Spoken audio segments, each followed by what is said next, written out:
மணப்பெண்ணின் பிரத்யேகமான திருமணம் Vivaha the Chennai silks. GT Holidays, South India's #1 travel brand.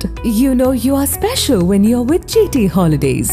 ஜனவரி 6 அன்னைக்கு ட்ரம்ப் என்ன சொல்றார்? மோடி என் மீது மகிழ்ச்சியாக இல்லை. இன்னைக்கு நம்ம February 4, நானும் என்னுடைய மிக நெருக்கமான நண்பர் மோடி அவர்களும் பேசிய பிறகு இதை சாதிச்சோம். வெனிசுவேலாவில இருந்து எண்ணெய் வாங்குறதுக்கும் ஒத்துக்குச்சு, ரஷ்யாவில இருந்து எண்ணெய் வாங்காத இருக்கிறதுக்கும் ஒத்துக்குச்சு. இதனால பெரிய சிக்கல் ஒரு மாதிரி சொல்றாங்க.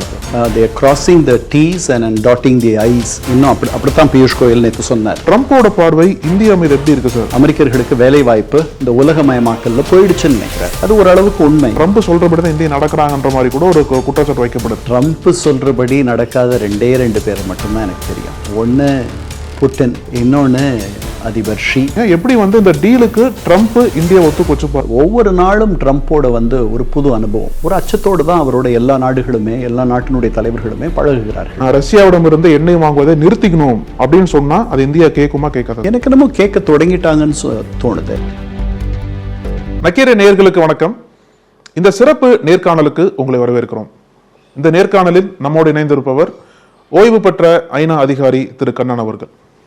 வணக்கம் சார். வணக்கம். வணக்கம் சார். நேற்றைய தினம் ட்ரம்போட அறிவிப்பு, இந்தியாவுக்கும் அமெரிக்காவுக்கும் ஒரு வர்த்தக ஒப்பந்தத்தை நாங்கள் போட்டுட்டோம், ஆனால் அது குறித்தான முழுமையான தகவல் இன்னும் வரல. ஜஸ்ட் ஒரு முன்னுரை மாதிரி கொடுத்துருக்காரு, எப்படி இருக்குன்ற மாதிரி கணிக்க முடியுது. ஆனால் அதை தாண்டி இதில் சாதகம் பாதகம்னு பார்க்கும்போது நமக்கு சாதகம் என்ன சொல்றாங்க அப்படின்னா, அவர் போட்ட டாரிஃபை குறைச்சிட்டாரு, இதனால் நம்மளோட ஏற்றுமதி கொஞ்சம் லாபமாக இருக்கும்னு பார்க்குறாங்க. இன்னொரு பக்கம் என்ன பாதகம்னு சொல்றாங்க அப்படின்னா, அவர் இந்திய பொருட்கள் அமெரிக்க பொருட்களுக்கு 0% டாரிஃப் போடணும்னு சொல்லிட்டு அவர் சொல்றதா சொல்றாங்க சார். ஸோ இது ரெண்டையுமே நம்ம அலசி பார்க்கும்போது இதில் லாங் டேர்மாக என்னென்ன பாசிபிலிட்டிஸ் இருக்கு, இன்னும் அடுத்து வரக்கூடிய நிகழ்வுகளில் என்ன நடக்கும்னு பார்க்குறீங்க? முதல்ல உங்களோட முதற்கட்ட மதிப்பீடு என்ன சார் இதை பற்றி? இது ஒரு நல்ல நகர்வு, ஒரு நல்ல டெவலப்மெண்ட். இதை நம்ம வரவேற்கணும். முதல்ல அதாவது நீங்கள் சுற்றுப்புறத்தில் என்ன மாதிரி அவர் சுற்றுப்புறத்தை நடத்தியிருக்காருன்னு பார்க்கணும். இப்போது பாகிஸ்தானுக்கு 19% வரி. பாகிஸ்தான் அவருடைய ரொம்ப நேசமான ஒரு நாடு. அவருடைய வாசல்லையே அவங்க தவங்கெடுத்துட்ருக்காங்க. அந்த மாதிரியான ஒரு நாடு. அதற்கு அவர் 19% போடுறார். அவரே முடிவு பண்ணி போட்டது. அவர்கள் நல்ல உறவு வச்சுருக்காங்க ரெண்டு பேருக்கும். நமக்கு இந்த 11 மாதங்களில் நாம தான் ஒப்பந்தத்தில் முதல்ல ஒப்பந்தம் போட்டுக்க போகிற நாடு நாம தான் அப்படின்ற ஒரு எண்ணம் எல்லாருக்கும் இருந்துச்சு. அவங்களுக்கு இருந்துச்சு, நமக்கு இருந்துச்சு, உலகத்துக்கே இருந்துச்சு. அப்படியெல்லாம் அவரே கூட பேசியிருக்கார், அவருடைய ஆலோசகர்கள் பேசியிருக்காங்க. முதல்ல நெத்தன்யாகு தவிர அவரை பார்த்த உலக தலைவர்களில் முதலாமவர் அப்படின்னு எடுத்துக்கிட்டால் நம்முடைய பிரதமர். போன ஆண்டு Februaryலேயே அவர் போய் பார்த்தார். பார்த்த பிறகு அதுக்கப்புறம் இந்த வர்த்தக பேச்சுவார்த்தைகள் அப்போ பார்க்கும்பொழுது என்ன சொன்னார், 2030க்குள்ளே 500 பில்லியனா இந்த ரெண்டு நாட்டு வர்த்தகம் உயர்றதுக்கு நாங்கள் ரெண்டு பேரும் முயற்சி பண்ணுவோம், அதுதான் இலக்கு அப்படின்னு சொன்னாங்க. அது ஒரு பெரிய பேரவா. ஏன்னா இப்போ $140 பில்லியன் அளவு தான் வர்த்தகம் நடக்குது. இது இன்னும் ஒரு 5 வருஷத்தில் 500 பில்லியன் போகணும் அப்படின்னா ரெண்டு பேரும் நிறைய அதற்காக உழைக்கணும். இதுக்கிடையில் அதுக்கப்புறம் என்னாச்சு, பேச்சுவார்த்தைகள் தொடங்குச்சு. 6 சுற்று பேச்சுவார்த்தைகள் மொத்தம் நடந்திருக்கு. நம்முடைய வர்த்தக அமைச்சர் அங்கே ஒரு 2 தடவை போயிருக்காருன்னு நினைக்கிறேன். அங்கேருந்து தூதுக்குழுக்கள் 2 முறை வந்திருக்கு. இவ்வளவும் நடந்திருக்கு. ஆனால் இதுக்கிடையில் முதல்ல அவர் April 2 ஒவ்வொரு நாட்டுக்கும் இவ்வளவு வரின்னு விதித்தார். அப்போ நமக்கு விதிக்கப்பட்ட வரி 26%. அதுக்கப்புறம் ஒரு வாரத்துக்கு பிறகு பங்கு சந்தையெல்லாம் பெரும் வீழ்ச்சி அடைஞ்ச பிறகு என்ன பண்ணார், இதை ஒரு 3 மாதத்துக்கு நான் ஒத்தி வைக்கிறேன். அதுக்கப்புறம் அந்த 3 மாதத்தில் பல நாடுகளோடு தனிப்பட்ட முறையில் ஒப்பந்தங்கள் அமெரிக்கா செஞ்சிடும் அப்படின்னார். இந்த 3 மாத கெடுக்கு முன்னாடி அவரால் ஒப்பந்தங்கள் எட்ட முடிஞ்ச நாடுகள் எதுனா, தென்கொரியா, ஜப்பான், அவங்களுக்கெல்லாம் 15% வரி. வியட்நாம் அவங்களுக்கு 20%, 19% வரி அப்படின்லாம் கொண்டு வந்தார். எட்டாத அவரால் ஒப்பந்தங்கள் கையெழுத்திடப்படாத நாடுகளுக்கு நானே வரி விதிக்கிறேன் ஒவ்வொன்றுத்துக்கும் அப்படின்னு சொல்லிட்டு 26 இருந்தது 25 குறைச்சார். அதுக்கு பிறகு என்ன பண்ணார், அதுக்கப்புறம் தான் அந்த இந்தியா பாகிஸ்தான் 4 நாள் போர் வந்துச்சு. அந்த போரில் தன்னுடைய தலையீட்டுக்கு பிறகு அந்த போர் நின்றுடுச்சு. 2 அணு சக்திகளை அவர்கள் போருக்கு போயிருந்தால் பல பேர் இறந்திருப்பார்கள், லட்சக்கணக்கானவர்கள் இறந்திருப்பார்கள். அவர்களுடைய உயிர்களை எல்லாம் நான் காப்பாற்றிருக்கேன், லட்சக்கணக்கான உயிர்களை நான் காப்பாற்றியிருக்கிறேன், 8 போர்களை நிறுத்தியிருக்கிறேன் அப்படின்னு சொல்லிட்டு 80 தடவைக்கு மேலே இதுவரைக்கும் அவர் இந்த போரை நிறுத்தினதுக்கான என்ன சொல்றது, அந்த வெற்றியை வந்து தனக்கு காணிக்கையாக்கி எடுத்துக்கிட்டாரு. ஆமாம். இப்போ பாகிஸ்தானியர்கள் அவருக்கு வந்து ரொம்ப அவருக்கு நன்றி பெருக்கால அவர்களுடைய கண்ணெல்லாம் வந்து நீர் நிறைஞ்சு அவ்வளவு காதலாகி கசிந்து கண்ணீர் மல்கி அவர்கள் அவருக்கு நன்றி சொல்லிட்டாங்க அவருடைய உதவிக்கு. 29 நாடுகள் இந்த தற்காலிக போர் நிறுத்தத்திற்கு உதவின அப்படின்னு கூட பாகிஸ்தானியர்கள் சொல்லிட்டாங்க. இந்தியர்கள் மட்டும் அப்படி சொல்லலை. போன ஆண்டு ஜூலை 29 நம்முடைய பிரதமர் அடிக்கடி அதிபர் ட்ரம்ப் இப்படி சொல்லிட்டு இருந்ததுனால என்ன சொன்னார், 3வது தலைவர்களுடைய தலையீடு எதுவும் இல்லைன்ட்டு ஜூலை 29 சொல்லிட்டார். அதற்கு முன்பாக ஜூலை 4 போன ஆண்டு பியூஷ் கோயல் ஒரு தூதுக்குழுவை கொண்டு போனார். கொண்டு போயிட்டு நாட்டு நலன்தான் உச்சம் எங்களுக்குன்னு சொல்லிட்டு திரும்பி வந்துட்டார். அந்த பேச்சுவார்த்தைகள் அருந்து போயிடுச்சு. அதுக்கப்புறம் ட்ரம்ப் என்ன பண்ணார், திடீர்னு இதெல்லாம் முடிஞ்ச பிறகு ரஷ்யாவுக்கிட்ட இருந்து நம்ம 3 வருஷமாக எண்ணெய் வாங்கிட்டு இருக்கோம். திடீர்னு அவருக்கு அது ஒரு சிக்கல் ஆயிடுச்சு. உடனே சொன்னார், நீங்கள் ரஷ்யாக்கிட்ட இருந்து வாங்குறீங்க, அவங்க போர் முயற்சிக்கு நீங்கள் துணை நிற்கிறீங்க, அதனால் நான் உங்களுக்கு தனியாக ஒரு 25% அபராதம் விதிக்கிறேன் அப்படின்னார். பேச்சுவார்த்தைகளை நிறுத்திட்டார். இது பின்னணி. அதுக்கப்புறம் செப்டம்பரில் அதற்கு பிறகு பேச்சுவார்த்தைகள் மீண்டும் மெதுவாக தொடங்கி அக்டோபர் அளவில் நம்முடைய வெளியுறவு அமைச்சர் ஜெய்சங்கர் சொல்கிறார், எங்களுக்குன்ட்டு சில சிவப்பு கோடுகள் இருக்குது, அந்த கோடுகளை எங்களால் தாண்ட முடியாது, there are some red lines அப்படின்லாம் சொல்கிறார். அதுக்கப்புறம் ஜனவரி இதுக்கிடையில் ஒரு மாதம் 1.5 மாதம் முன்னாடி ஒரு புது தூதர் வரார் நமக்கு அங்கேருந்து, சர்ஜியோ கோர். ஒரு 40 வயது நிரம்பிய ஒரு பெரிய ஒரு துடிப்பான அவருடைய நெருக்கமான வட்டத்தில் இருந்து இவரை அனுப்புகிறார். இவர் தான் இருக்கிறதுலேயே குறைவான ஒரு சின்ன வயசு தூதராக இருப்பாருன்னு நான் நினைக்கிறேன். அவர் வரார். ஜனவரி 6 அன்னைக்கு ட்ரம்ப் என்ன சொல்கிறார், மோடி என் மீது மகிழ்ச்சியாக இல்லை அப்படின்னு சொல்கிறார். இது ஜனவரி 6. இன்றைக்கி நம்ம February 4. அதாவது 28-29 நாட்களுக்கு முன்பு வரை அவர் சொன்னது என்னென்னா, மோடி அதாவது இணக்கமாக இல்லை. அப்போது இந்த இந்தியர்கள் வந்துட்டு அவர்களால் எவ்வளோ முடியுமோ அவரோட வாதாடி அந்த அமெரிக்கர்களோட வாதாடினார்கள். தங்களுடைய நிலையை எடுத்து வைத்தார்கள். தங்களுடைய நலனை பாதுகாப்பதற்காக என்னெல்லாம் பண்ணணுமோ அதெல்லாம் பண்ணிட்டு இருந்திருக்காங்க அப்படின்னு தான் நம்ம எடுத்துக்கணும். ஏன்னா இல்லைன்னா இது நடந்திருக்கணுமே முன்னாடியே, இதுதான் முதல் ஒப்பந்தமாக இருக்கும்ட்டு எல்லாம் நினைச்சாங்க. அப்படி நடக்கலை. அதுக்கப்புறம் சர்ஜியோ கோர் அவங்களுடைய தூதர் என்ன சொன்னார், நல்லபடியாக போயிட்டுருக்கு, நல்ல செய்தியெல்லாம் வரும் அப்படின்ற மாதிரி சொன்னார். இப்போ கூட என்ன சொல்லியிருக்கார், ஸ்டே டியூன்ட், நீங்கள் கவனித்து கொண்டிருங்க, இந்த பகுதியை பார்த்துட்ருங்க அப்படின்றார். அப்புறம் வழக்கப்படி எல்லாருக்கும் முந்தி செய்திகளை தருவது முன்னாடி தந்தியாக இருந்துச்சு. இப்போ வந்து அமெரிக்க அதிபர் ட்ரம்ப்பாக இருக்கார். அதனால் அவர் வந்து இதை போடுறாரு. என்னெல்லாம் போடுறாரு அவர், இந்த மாதிரி 50% இருந்தது, இப்போ 18 ஆயிடுச்சு. நானும் என்னுடைய மிக நெருக்கமான நண்பர் மோடி அவர்களும் பேசிய பிறகு இதை சாதித்தோம்.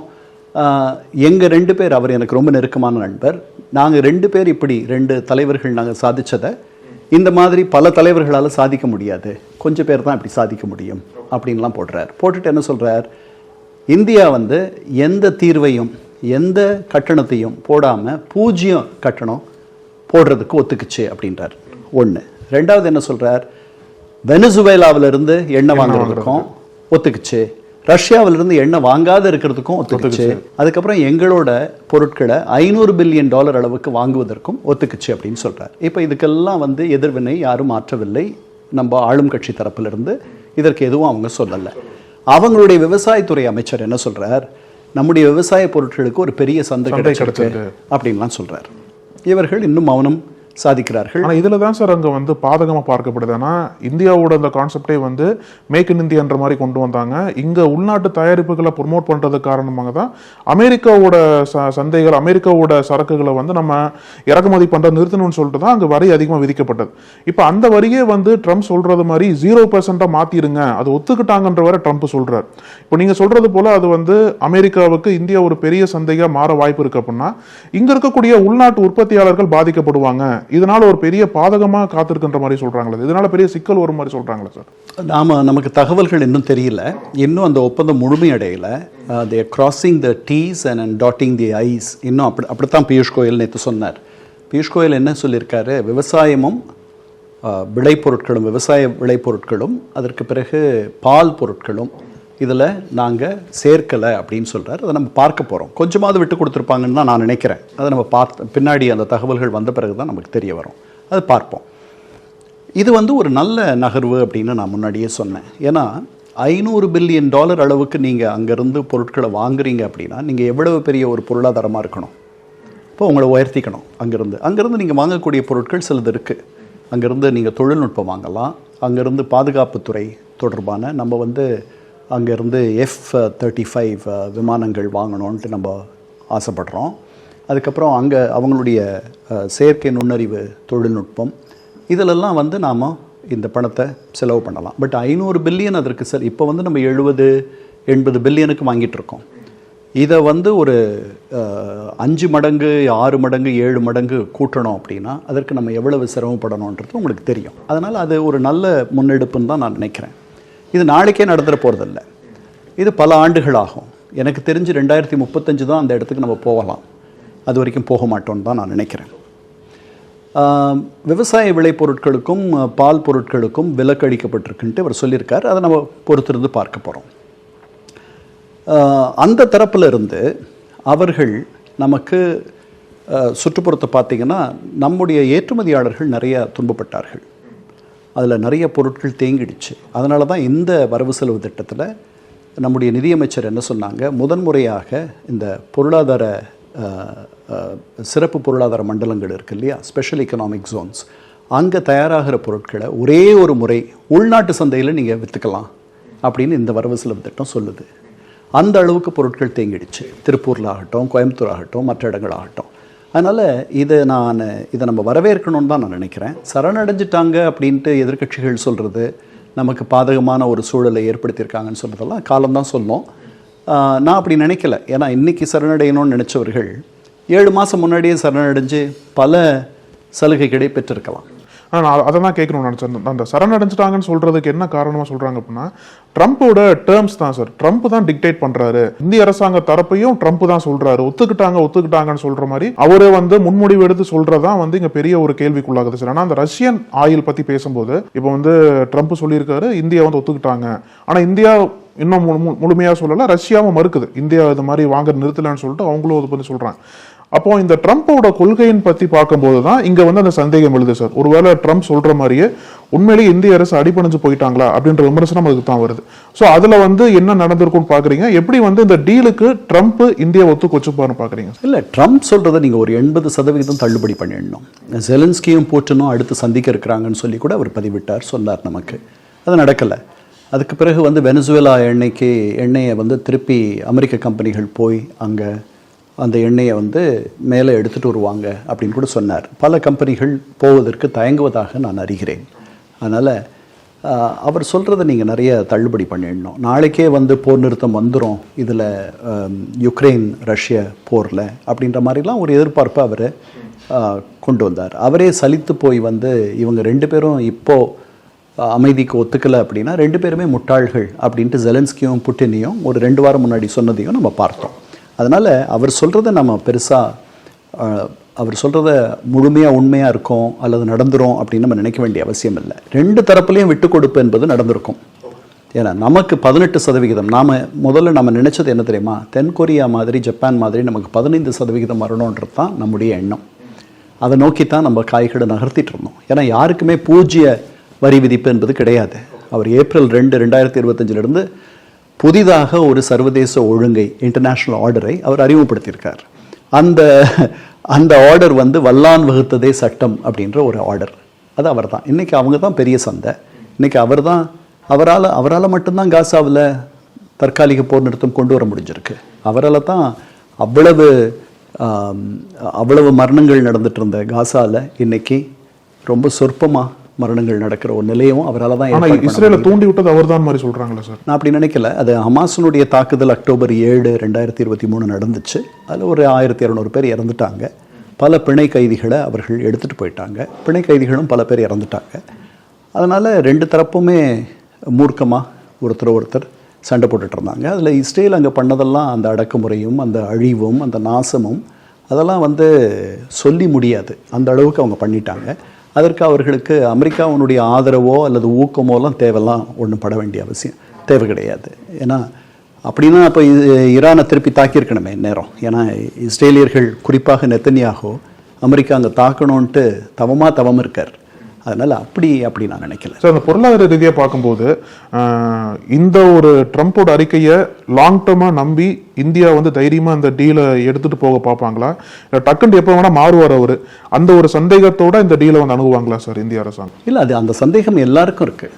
அது வந்து கெனடியர்களுக்கு இருக்குது, ஐரோப்பிய ஒன்றியத்தில் இருக்க நாடுகளுக்கு இருக்குது, மற்ற நாடுகளுக்கும் இருக்குது. சீனாவுக்கு 35% வரி விதிப்பு பண்ணியிருக்கார் அவர். நமக்கு 18%. அதில் பாதி தான் நமக்கு. அப்படித்தான் நம்ம நினச்சிக்கணும். அதனால் ஒவ்வொரு நாளும் ட்ரம்ப்போட வந்து ஒரு புது அனுபவம். அதனால் நாம் வந்து இவரோட ஒரு அச்சத்தோடு தான் அவரோட எல்லா நாட்டினுடைய தலைவர்களுமே பழகுகிறார்கள். நான் கிரீன்லாண்டை அமைதியாகவோ அல்லது பலவந்தமாகவோ பிடித்து விடுவேன்னு சொன்னார். அதுக்கப்புறம் அவரே என்ன சொல்கிறாரு, இல்லை நான் அதை பண்ண மாட்டேன், நான் பலவந்தமாக பிடிக்க மாட்டேன்றார். அதனால் நிமிடத்திற்கு ஒரு முடிவெடுக்கக்கூடியவர் அவர். அது எல்லாருக்கும் தெரிஞ்சிருக்கு. அவர் 3 ஆண்டுகளில் போயிடுவார்ன்றது தான் எல்லாரும் அந்த 3 ஆண்டுகளுக்காக காத்திருக்காங்க. அப்படித்தான் நாமும் காத்திருக்கோம். சார், இந்த அமெரிக்காவோட டாரிஃபின் காரணமாக தான் இந்தியா வந்து அமெரிக்காவிலிருந்து கொஞ்சம் விலகி மற்ற நாடுகள்கிட்ட டீல் பண்ணாங்க. பிரிட்டன் அப்படி சமீபத்தில் கூட யூயூட்ட கூட ஒரு ஃப்ரீ ட்ரேட் அக்ரிமெண்ட் வந்து சைன் பண்ணாங்க. அதுவும் வந்து வரப்போகுது 1 வருஷத்துக்குள்ள. அப்புறம் பிரேசில்கிட்ட கூட பண்ண போறதா சொல்றாங்க. அந்த அளவுக்கு இந்தியா வந்து அமெரிக்காவிலிருந்து விலகி மற்ற நாடுகளை வந்து பார்க்கலாம்னு சொல்லிட்டு தான் இந்த மாதிரி ஒப்பந்தங்கள் போயிட்டு இருக்கு. இப்போ இந்த ஒரு அமெரிக்க ஒப்பந்தத்தின் காரணமாக பொருளாதார ரீதியாகட்டும் இல்லை ஜியோ பாலிட்டிக்கல் ஆகட்டும் ஏற்கனவே அந்த மாதிரி கையெழுத்தான ஒப்பந்தங்கள்லாம் எப்படிலாம் பாதிக்கப்படும், அதை வந்து இந்தியா வந்து எப்படி சார் லாங் டர்மாக கொண்டு போவாங்கன்னு பார்க்குறீங்க? இல்லை, அப்படி இல்லை. அதாவது பைலாட்ரல் ஃப்ரீ ட்ரேட் அக்ரிமெண்ட், சுதந்திர வர்த்தக ஒப்பந்தங்கள் பல நாடுகள் பல நேரங்களில் செஞ்சிட்ருக்கிற ஒன்று. நாம் வந்து ட்ரம்ப்பினுடைய போக்குனால் அதெல்லாம் துரிதப்படுத்தணும். 20 ஆண்டுகளாக பேச்சுவார்த்தையில் இருந்த ஐரோப்பிய ஒன்றிய ஒப்பந்தம் இறுதியாக இவ்வளவு வேகமாக கையெழுத்தானதுக்கு காரணம் அதிபர் ட்ரம்ப் தான். அதே மாதிரி ஒமான் சொல்றாங்க சில பேர்லாம். ஒமானோட ஒரு ஒப்பந்தம் பண்ணிக்கிட்டோம். யுனைடெட் கிங்டம் அவங்களோட ஐக்கிய அரசோட ஒரு ஒப்பந்தம் பண்ணிக்கிட்டோம். அதே மாதிரி ஐக்கிய அரபு அமீரகங்கள், யுனைடெட் அரப் எமிரேட்ஸ் அவங்களோட பண்ணிக்கிட்டோம்னு நினைக்கிறேன். அதுக்கப்புறம் பிரேசிலோடவும் பண்ண போகிறோம். அந்த ஒப்பந்தங்களுக்கும் இதுக்கும் பெரிய, நீங்கள் எத்தனை ஒப்பந்தங்கள் செய்தாலும் கூட அமெரிக்க சந்தைக்கு நிகராகாது. அதை நம்ம புரிஞ்சுக்கணும்.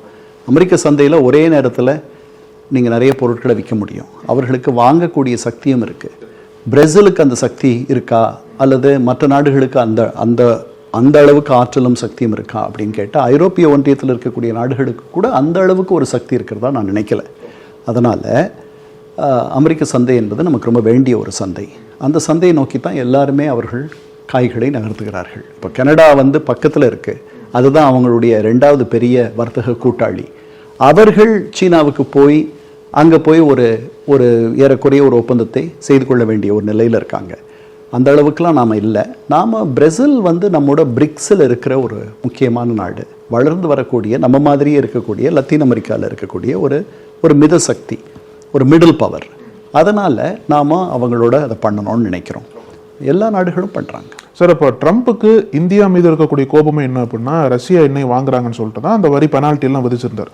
ஆனால் இதே ட்ரம்ப் தான் அவரோட முதல் பதவி காலத்தில் வெனிசுலா ஆயிலை வந்து வாங்காதீங்க, ஈரான் ஆயிலை வாங்காதீங்கன்னு சொல்லிட்டு இந்தியாட்ட சொன்னார். நம்ம அதை வந்து வாங்குறதை நிப்பாட்டிட்டோம். ஆனால் இப்போ வந்து ரஷ்யா எண்ணெய் வாங்காதீங்க, வெனிசுலா எண்ணெய் வாங்குங்கன்னு சொல்லிட்டு இதே ட்ரம்ப் தான் மீண்டும் ஒரு அழுத்தத்தை கொடுக்குறாரு. ஸோ இந்த ஒரு அழுத்தத்தை, இந்த ஒரு போக்கு வந்து எப்படி சார் இந்தியா புரிஞ்சு, இதில் தான் வந்து என்ன கேட்குறாங்க அப்படின்னா, ட்ரம்ப் சொல்கிறபடி தான் இந்தியா நடக்கிறாங்கன்ற மாதிரி கூட ஒரு குற்றச்சாட்டு வைக்கப்படுது. இதை எப்படி புரிஞ்சுக்கிறது சார் நம்ம பொருளாதார ரீதியாக? ட்ரம்ப் சொல்கிறபடி நடக்காத 2 பேர் மட்டும்தான் எனக்கு தெரியும். ஒன்று புட்டின், இன்னொன்று அதிபர் ஷி. இவங்க 2 பேர் தான் அவர் சொல்கிறத முழுமையாக கேட்குறதில்ல. அவர்களால், ஏன்னா புட்டினை வந்து அவர் போரை நிறுத்த சொல்கிறார், ஒரு அமைதிக்கான ஒப்பந்தத்தை அவர் அதுக்கு வர சொல்கிறார். அது அவர்கள் வந்து போர்க்களத்தில் வெற்றி முகமாக இருப்பதனால மெதுவாக நாளானாலும் பரவாயில்ல அப்படி எடுத்துக்கலான்ட்டு அவர் அப்படி இருக்கார். அதனால் அந்த அந்த அந்த சுவரை அவரால் உடைக்க முடியல. அதே மாதிரி ஷீ வந்து 2வது உலகத்தினுடைய மிகப்பெரிய ஒரு சக்தி. இவர் ஒரு தீர்வை போட்டார்னா அதுக்கு பதிலாக அவங்க தீர்வை போடுறாங்க. அது வேறு எந்த நாடும் போடலை. ஐரோப்பிய ஒன்றியம் போடலை, கனடா போடலை, இந்தியா போடலை, வேறு யாரும் போடலை. அதனால் அவரோட பழகுவது, அவரோட ஒரு தொடர்பை ஏற்படுத்தி கொள்வது, அவரோட ஒரு பேரத்தை நடத்துவது, அவரோட ஒரு ஒப்பந்தத்திற்கு வருவது, இதெல்லாமே ரொம்ப ஒவ்வொரு நாளும் ஒவ்வொருவருக்கும் ஒரு புதிய அனுபவம். இப்போ கனடாவை 51வது மாநிலமாக நான் எடுத்துக்குவேன்றாரு. அதை எப்படி கார்னி அவங்களுடைய பிரைம் மினிஸ்டர் எப்படி அணுகிறாரு? அவர் வராரு, வெள்ள மாளிகைக்கு வராரு. அவர் சொல்கிறாரு, சில பொருட்கள் என்றும் விற்பனைக்கு இல்லை. அதிபர் ட்ரம்ப் உதாரணமாக உங்களுடைய வெள்ளை மாளிகை, அது மாதிரி தான் கனடா அப்படின்ட்டு பக்குவமாகத்தான் அவரிடத்தில் பம்மி தான் உலகத் தலைவர்கள் அத்தனை பேரும் பேசுகிறாங்க. அவரை எதிர்த்து ஒரு வார்த்தை இது வரைக்கும் ஷீயோ பூட்டினோவும் சொன்னதில்லை. அதனால் நாமும் அதே நிலையில் தான் இருக்கோம். ஒரு சங்கடம் தான் அவரோட பழகுவது, அவரோட ஒரு உறவை பேணுவது, அவரோட ஒரு ஒப்பந்தத்தை அமைத்து கொள்வது, இதெல்லாம் அவர் ஒரு புரியாத புதர் சார். இப்போ இந்தியாவுக்கு ரஷ்யாவோட எண்ணெய் வளம் என்பது ஒரு மிக முக்கியமான ஒரு வரவாக பார்க்கப்படுது சார். ஏன்னா தள்ளுபடியில் தராங்க, அந்த ஒரு இந்தியா ரஷ்யா உறவுக்குமே ஒரு மிகப்பெரிய பாலமாக அது பார்க்கப்படுது. இப்போ கொஞ்சம் குறைச்சிக்கிட்டாங்க வர இந்தியா ரஷ்யாவோட எண்ணெய் இறக்குமதியை குறைச்சிக்கிட்டே வர்றாங்க. ஆனால் இப்போ ட்ரம்ப் சொல்கிறபடி இப்போ நீங்கள் இந்த யூஎஸ் இந்தியா ட்ரேட் டீல் வரணும் அப்படின்னா நீங்கள் உடனடியாக ரஷ்யாவிடமிருந்து எண்ணெய் வாங்குவதை நிறுத்திக்கணும் அப்படின்னு சொன்னால் அது இந்தியா கேட்குமா கேட்காதா சார்? எனக்கு என்னமோ கேட்க தொடங்கிட்டாங்கன்னு தோணுது. 39 நாடுகள்கிட்ட இருந்து நம்ம எண்ணெய் வாங்குகிறோம். அதில் ஒரு முக்கியமான நாடு ரஷ்யா. நம்ம வாங்குகிற எண்ணெயில் 1/3 பங்கு ரஷ்யா கிட்டேருந்து வாங்குகிறோம். அதை படிப்படியாக நம்ம குறைச்சிக்க போகிறோம், மற்ற இடங்கள்லேருந்து வாங்க போகிறோம். வெனிசுவேலாவிட்டிருந்து முன்னாடியே நம்ம எண்ணெய் வாங்கியிருக்கோம். அதை சுத்திகரிக்கிறதுல பிரச்சனைகள்லாம் இருக்குது. அவர் சொன்னார்ன்றதுக்காக நிறுத்திட்டோம், அங்கே வாங்குவோம் திருப்பி. ஈரான் கிட்ட வாங்குறதை நிறுத்திட்டோம். ஈரான் கூட சலுகை விலையில் நமக்கு கொடுத்துருந்துருப்பாங்கன்னு நினைக்கிறேன். அது பக்கத்துலேயே இருக்குது, அங்கேருந்து எண்ணெய் வர்றதும் ரொம்ப எளிது.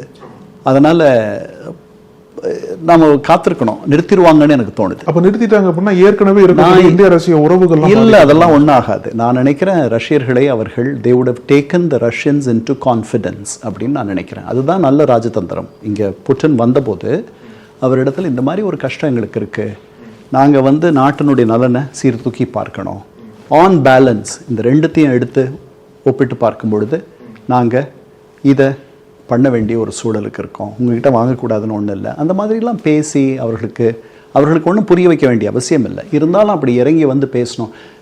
உங்களுடைய பிரதமர் எங்கள் அமெரிக்க அதிபரோட பேசலைன்னே சொன்னாரே அவர் அவர் பேர் என்ன, பீட்டர் நவாரோ, அப்படி ஒரு குறைய வச்சார்.